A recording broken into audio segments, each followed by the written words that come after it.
नमस्कार। संस्कृत ज्ञान मंजरी में आप सभी का हार्दिक स्वागत है। मैं डॉक्टर किरण कालिया संस्कृत ज्ञान मंजरी में आप सभी के लिए आज का नाटक के ऊपर बहुत ही बहुमूल्य एवं महत्वपूर्ण विषय लेकर के आया हूं। तो आज हमारा विषय रहेगा नाटक साहित्य के क्षेत्र में जाने माने प्रतिष्ठित महाकवि भवभूति। तो जैसे कि आप सभी जानते हैं कि जो महाकवि भवभूति है वे संस्कृत साहित्य जगत के इस प्रकार के कवि माने जाते हैं कि जिनके संबंध में जो साक्ष्य है वह संपूर्ण रूप से प्राप्त होते हैं और यथार्थ प्राप्त होते हैं। यद्यपि आपको मालूम ही है कि संस्कृत साहित्य जगत में जो भी कवि के संबंध में उनके जन्म स्थान प्रमाणिक जो सिद्धांत है या उनके जन्म विवरण के संबंध में जो भी विवरण उपलब्ध होता है वह स्पष्ट नहीं है। लेकिन बात करें महाकवि भवभूति की तो महाकवि भवभूति के संबंध में बिल्कुल स्पष्ट प्रमाण प्राप्त होते हैं। तो आज हम महाकवि भवभूति के ऊपर ही चर्चा करेंगे कि ये किस प्रकार के साहित्य जगत में विद्वान रहे हैं, किस प्रकार की इनकी ख्याति थी, इनके माता पिता कौन थे, तो इनके कितनी कृतियां थी। तो इन सभी के ऊपर आज हम विवेचन करेंगे। विषय प्रारंभ करने से पहले मैं कहना चाहूंगा कि जिन्होंने अभी तक मेरा चैनल सब्सक्राइब नहीं किया है चैनल को जरूर सब्सक्राइब करें ताकि आपको हर एक वीडियो का अपडेट मिलता रहे। तो आइए इसी कड़ी में शुरू करते हैं महाकवि भवभूति के जन्म विवरण के बारे में। महाकवि भवभूति के जन्म के संबंध में कहा जाता है कि 7वीं शताब्दी का जो उत्तरार्ध था उसमें उनका जन्म हुआ था। उनका जन्म समय 7वीं शताब्दी का उत्तरार्ध माना जाता है। महाकवि भवभूति थे वे दक्षिण भारत या मुंबई नगर कह लीजिए वहां के जो पदमपुर जो जगह है वहां के वे स्थायी निवासी थे।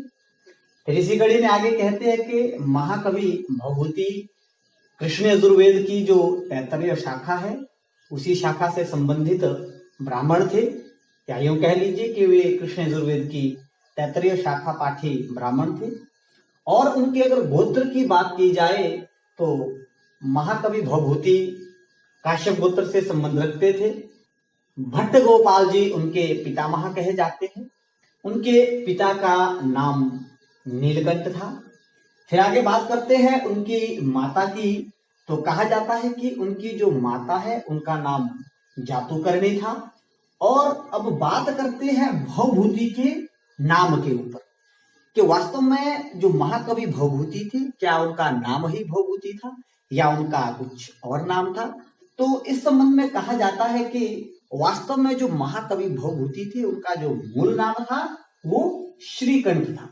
नोट कीजिएगा कि भवभूति का जो मूल नाम था वो श्रीकंठ था, लेकिन वे साहित्य के क्षेत्र में अपनी ख्याति के माध्यम से भवभूति के नाम से प्रसिद्ध हुए या यूं कह लीजिए कि वो कवित्व के क्षेत्र में जो है भवभूति के नाम से प्रसिद्ध हुए, इसलिए उनको भवभूति की संज्ञा मिली। इस प्रकार से कहा जाता है। तो कोई लोग भवभूति उनकी उपाधि भी कहते हैं, कोई उनका नाम कहते हैं। फिर बात करते हैं आपने प्रायः ये प्रश्न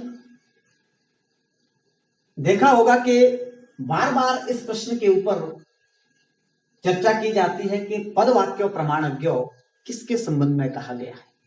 यह प्रश्न भी बार बार परीक्षा में पूछा जाता है। नेट हो सेट हो कमीशन में देने जाते हो आप तो भी वहां पर पदवाक्य प्रमाणज्ञ की बात की जाती है कि पदवाक्य प्रमाणज्ञ किसके लिए कहा जाता था। तो मैं आपको स्पष्ट रूप से बताना चाहता हूं कि महाकवि जो भवभूति थे वे विभिन्न विभिन्न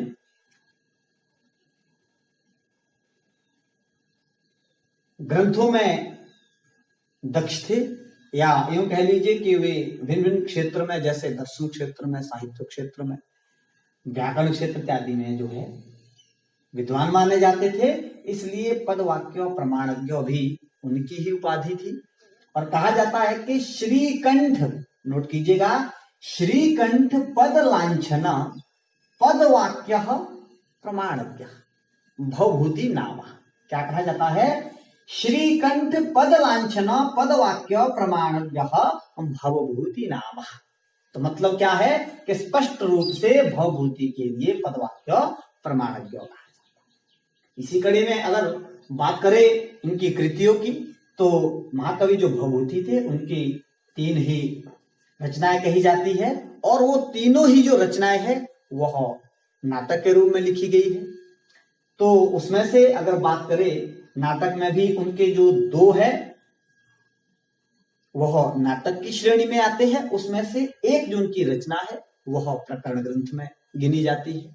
तो इस प्रकार से भी कह सकते हैं कि उनकी जो 3 रचनाएं हैं उसमें से एक प्रकरण ग्रंथ है, 2 उनके नाटक है।